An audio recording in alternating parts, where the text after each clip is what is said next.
inside Murphy. Shooting, save a rebound on the view.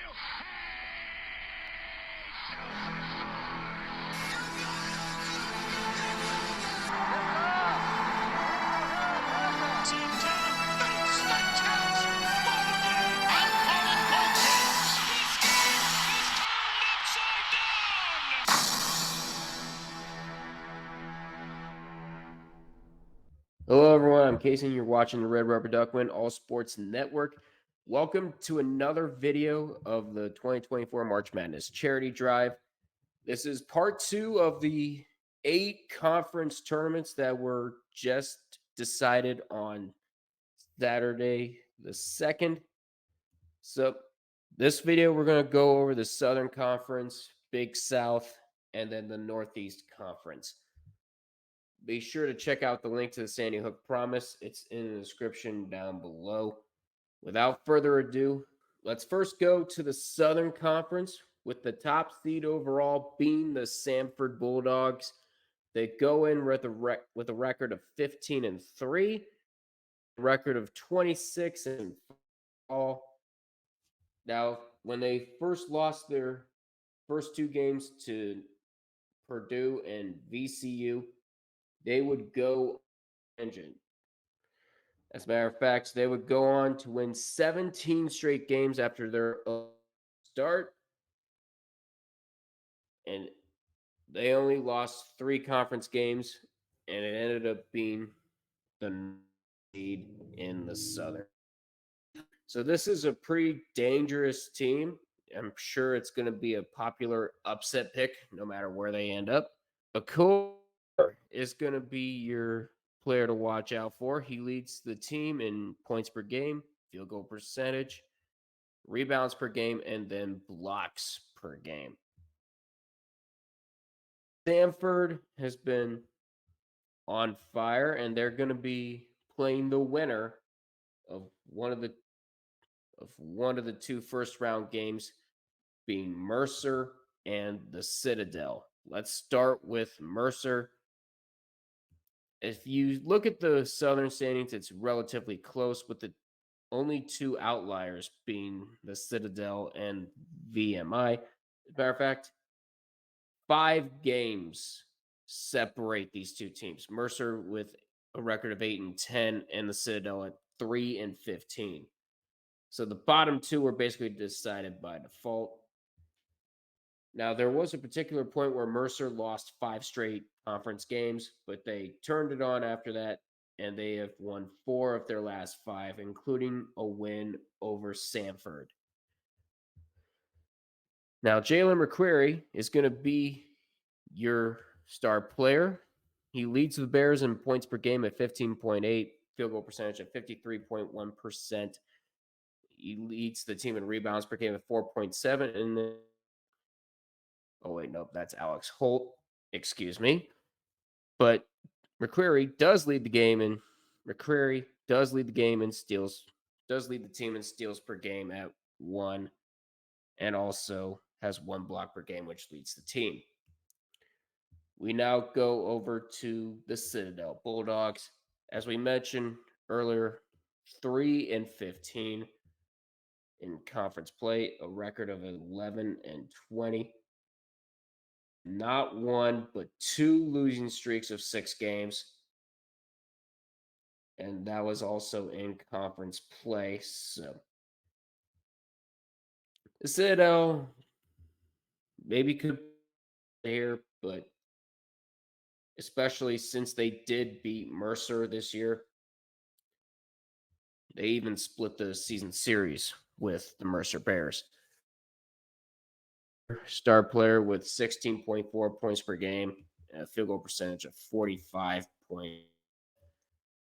Quentin Milora Brown is also going to be another star player to watch out for the Bulldogs.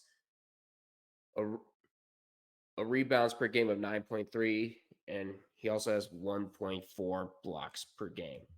Your 4-5 matchup is going to Western Carolina Catamounts and the Furman Paladins. Let's go over Western Carolina. They have a record of 11-7. started off winning their first 4 conference games before losing 3 straight.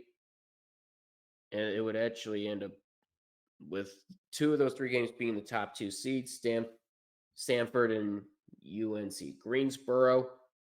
But they go into the tournament winning 3 straight against VMI, Furman, and Chattanooga. And they have a 4-5. Right, will be your star player. He leads the team in points per game, assists per game, field goal percentage, and then rebounds per game. And as I mentioned earlier, they're going up against the defending SoCon champions, Furman Paladins. You saw what happened to them. They had a huge upset over Virginia in their first tournament appearance in 43 years. So Furman, they may not make as much noise in the SoCon tournament as they did last year, but they certainly have a shot. They lost their first 2 conference games to UNC Greensboro and Chattanooga, but they have won 5. After that, they won 5 straight. They're going into the tournament with back-to-back losses to Western Carolina and Mercer. So who knows what's going to happen from here? And by the season between the Catamounts and the Paladins are split. JP Pegues is going to be your star player. He leads the team in points per game, assists per game, and field goal percentage. So Western Carolina and Furman, that should be a good 4-5 matchup here in the conference. Let's go to the bracket, which has the number 2 seed UNC Greensboro Spartans that go in with a record of 12-6. And okay, so the tiebreaker between UNC Greensboro and Chattanooga goes as follows. UNC Greensboro did sweep Western Carolina, the number 4 seed, while Chattanooga went to 1-1. So the Spartans, they get the right to be the number 2 seed. As we mentioned earlier, they have a record of 12-6. They won their first 2 games in conference. They ended up winning their first 6 of their first 7 games in conference play. And they're just coming off of a loss to East Tennessee State. But that is on the road. And let's see what happens down there in Asheville. So a guy to watch out for is Mikhail Brown-Jones. He leads the team in points per game, field goal percentage, rebounds per game, and blocks per game. And Kobe Langley leads the team in assists per game and steals per game. The Spartans will take on the winner of East Tennessee State and the Virginia Military Institute. Let's start out with East Tennessee State. As the Buccaneers have a record of 8-10, they have the tiebreaker with the season sweep over Mercer. As a matter of fact, after their first win over Mercer, they lost 5 straight games, but they've turned it on. They're winners of 3 of their last 4. Loss being Sanford. A player to watch out for is Jaden Parker. He leads the team in rebounds per game and blocks per game. And Quamari Pedersen leads the team per game as well as steals per game. So that's 2 players you want to watch out for if you're going up against East Tennessee State. And hopefully the guys from VMI get the message, because they have the worst conference record in the Southern Conference at 1-17 with an overall record of 4-27, with their only win coming against the Citadel. And that was early in conference play. So the Keydets, they have their work cut out for them. Guys like Tyron Cook who's their leading scorer with his points per game at 12.7, an assist per game at 2.5, and a field goal percentage of 41%. So whoever wins between ETSU and VMI will go up against UNCG. The 3-6 matchup will be Chattanooga versus Wofford. Now the Mocs, they have a record of 12-6. They started out the season at 4-0, and to start conference play, they started with a loss at Stanford, but they would go on to win 7 of their next 8. They go into the SoCon tournament on a sort of a roller coaster. The last 6 games, they won, they lost, won, they lost, won, they lost. Let's see if they can get it together for the SoCon tournament. Hunter Huff will be the guy to watch out for. His points per game is 17.6, assists per game at 2.6, field goal percentage of 44.4, and then the steals per game of 1.6. Sam Alexis also leads the team in rebounds per game and blocks per game. And the Mocs will go up against the Wofford Terriers. They go into the tournament with a 10-8. They started out the season 2-5, but they have since found their footing. They go into winning 2 straight and then losing 3 straight and then winning 2 straight, including a blowout win over Sanford. So the Terriers are definitely a team that could make noise if they end up making it to the SoCon final. Corey Tripp will be the guy to watch out for Wofford. His points per game is 15.6. His assists per game is 4 and a field goal percentage of 40. His steals per game is 0. So there's a look at the whole bracket. The SoCon on Monday will be next Monday night when this video comes out. Because I'm recording on the 3rd, this is on the 11th, and the final will be on the 11th, actually. Sorry about that. But in terms of who's going to win the Southern Conference tournament, it's a toss-up. Because Sanford is definitely one of the stronger teams, but teams like UNCG, Chat, and even Furman could make noise. But I'm going to say Sanford does enough to win the SoCon tournament. We now go on to the Big South, and the top seed in that is the High Point Panthers. Going to be the host for this year's Big South tournament. Charlotte Coliseum. It used to be a campus site. Now it's in one site, and that's the home of the top seeded High Point Panthers. They go into the tournament in 24-7 overall, and they actually started out undefeated in Big South play games before losing UNC Asheville. They are 74-72 loss to. They had already clinched the top seed in the Big South, so there wasn't much that they could lose there. Watch out for from the High Point Panthers, and that's Duke Miles and Jocelyn Bodo. Miles leads the team assists per game, field goal percentage per game, and Bodo leads the team in rebounds per game, blocks per game. They are also in the top 50 when it comes to points per game and rebounds. Need to make some noise if they were to make it to March Madness. And winner of the only playing game, because they do have only 9 teams this year, and that is USC Upstate and Radford. Both of these teams have a record 5-11, but Upstate does have, actually, they did split the series against Radford, but if you look at the Big South tiebreak, it actually has a win over top seeded High Point. So that's how USC Upstate ended up being the number 8 seed.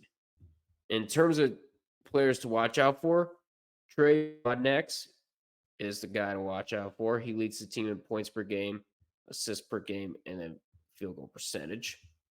Amir Linglace leads the team in rebounds per game and in blocks per game.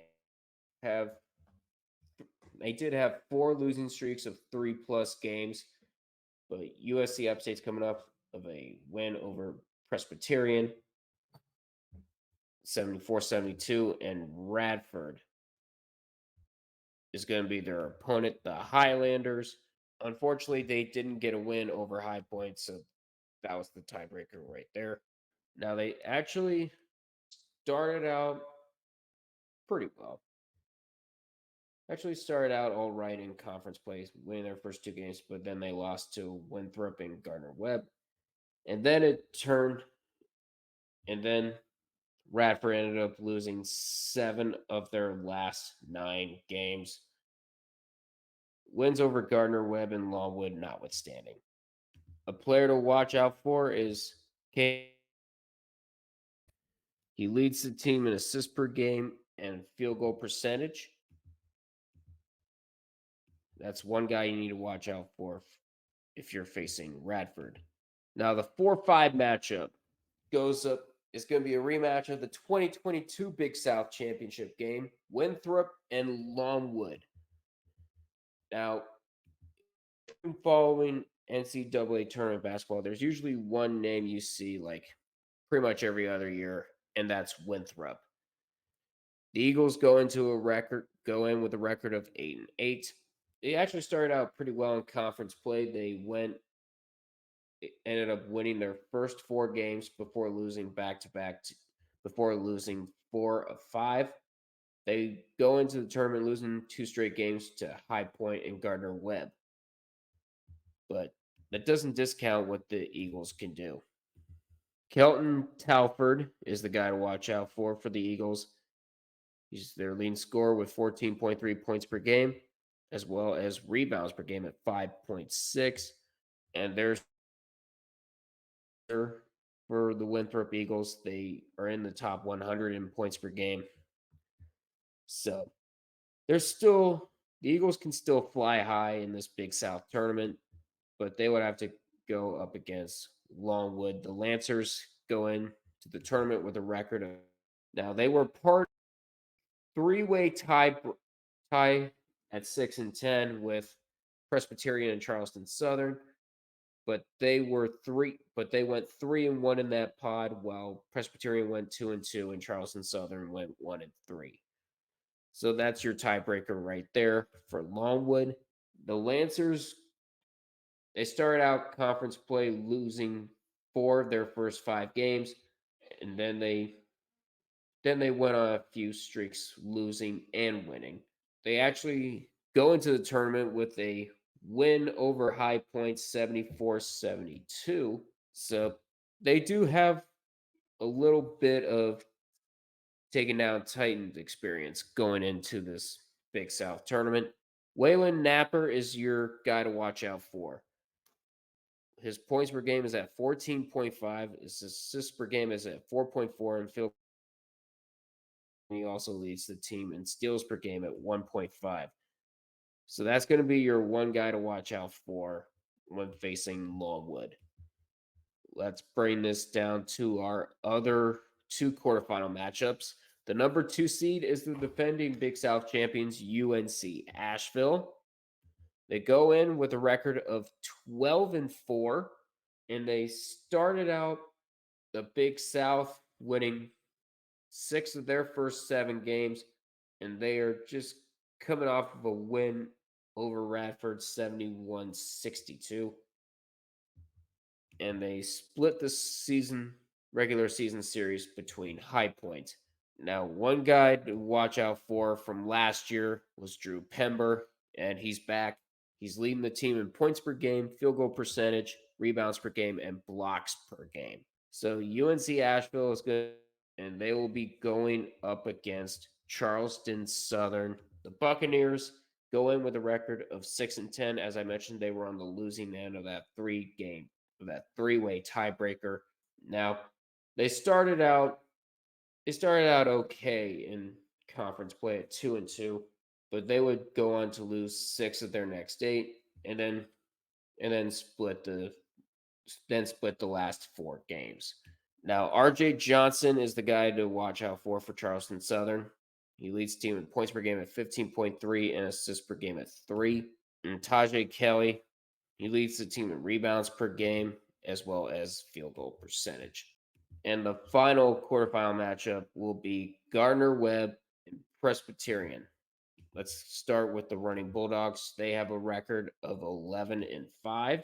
Now, they started out losing their first two games in conference play, but then they would go on to win 6 straight. And they go into the tournament winning their last 3 games, including a huge win over Winthrop on the road. So, yeah, that's a very dangerous team, are the Running Bulldogs. Caleb is going to be your guy to watch out for here for Gardner Webb. He leads the team in points per game, as well as rebounds per game and blocks per game.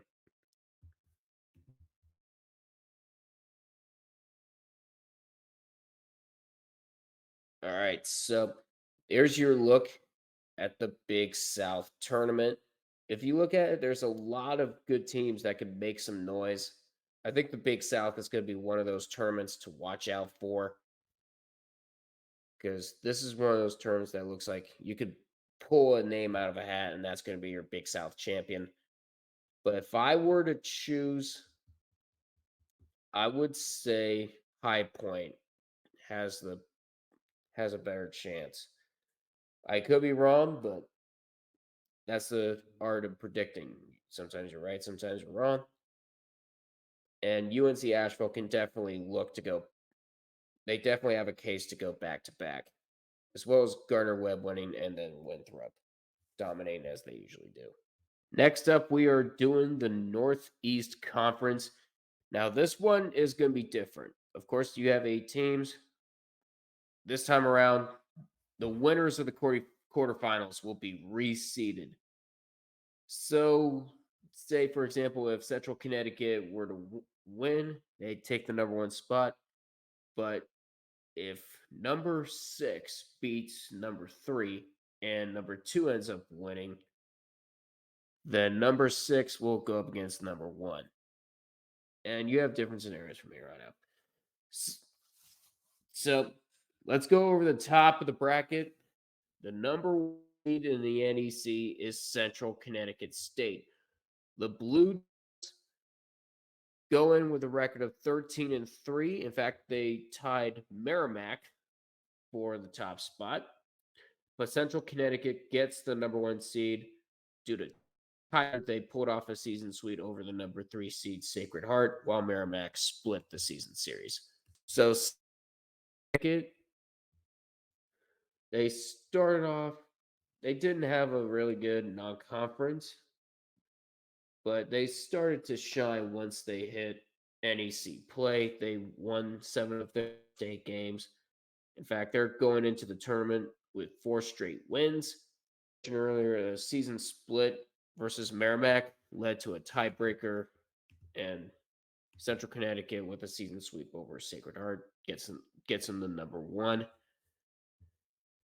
So Central Connecticut, they're led by Alan Gene Rose, leads the team in points per game with 15.1 and a field goal percentage of 54.1.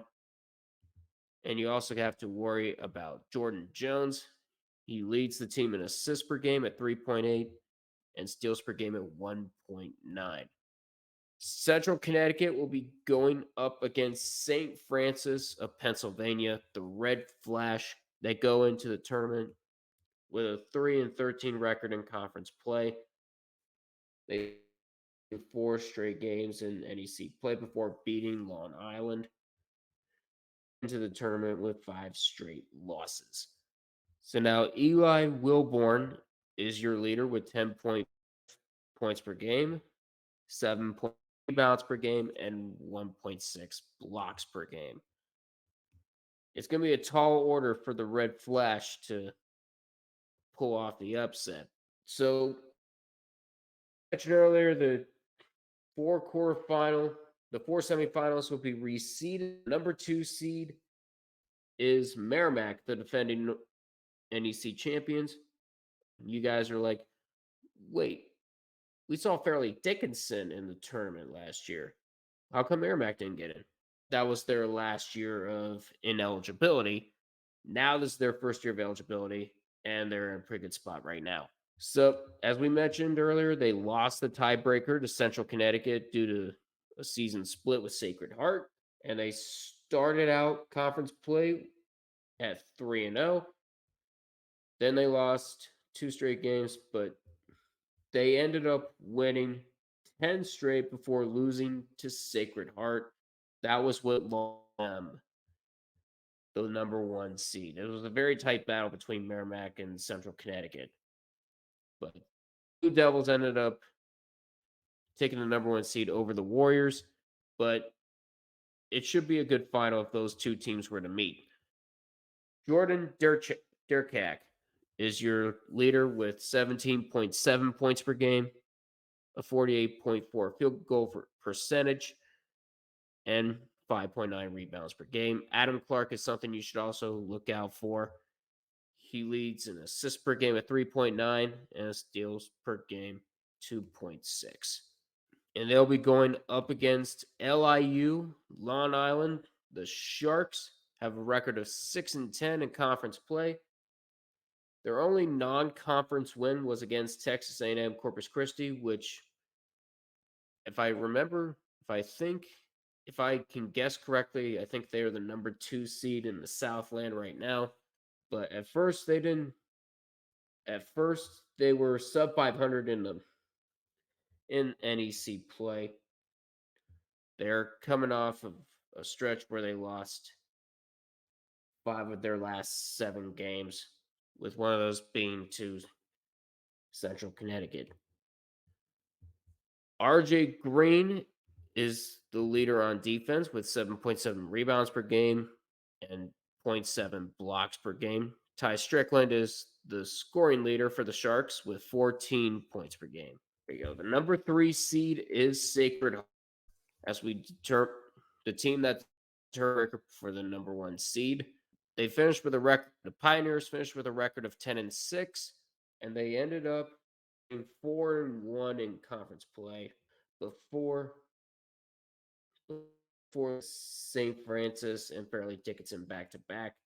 They're coming off a stretch where they won 4 of their last 5, with their only loss being to Central Connecticut and also a win against Merrimack. That's how they ended up getting the number 3 seed. Nico Gillette is your points leader with 13.7 points per game. He leads the team in field goal percentage at 42.2, and he also leads the team in steals per game with 2 steals a game. We'll be going up against the Wagner Seahawks. They finished with a record of 7-9, 13-15 overall.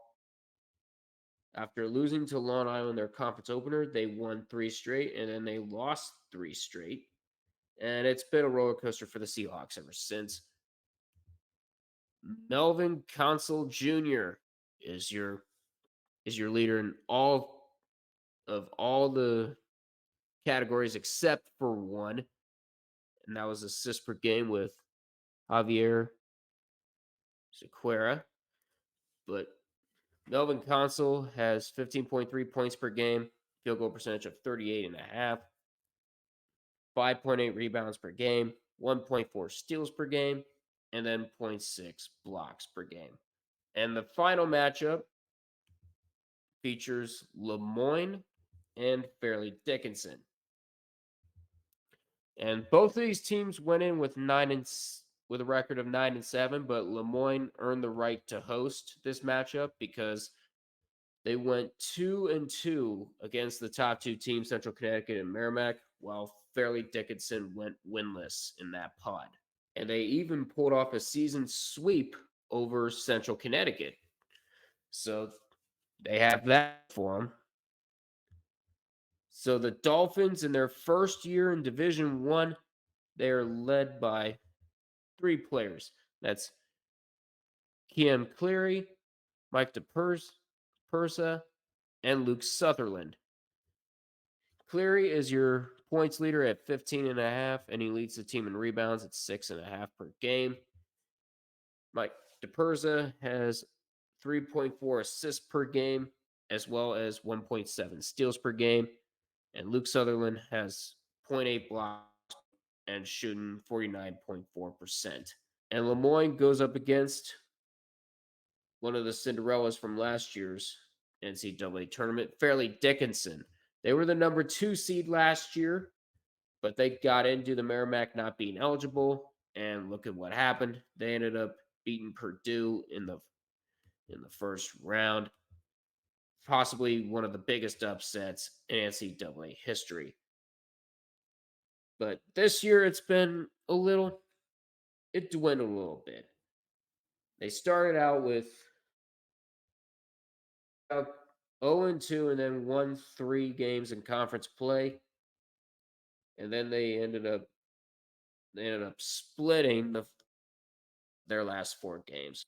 And Ansley Almanor, he's still leading 0.7 points per game, a 43.8 field goal percentage, and also 0.7 blocks per game. So a different, but the Knights can still make no. So this is what the bracket will, as I mentioned earlier, the 4 semifinals will be reseeded, and all of them will be on campus sites. And my prediction for the would be Merrimack. It's a toss-up between Central Connecticut and Merrimack. I'm going to give the slightest edge to Merrimack.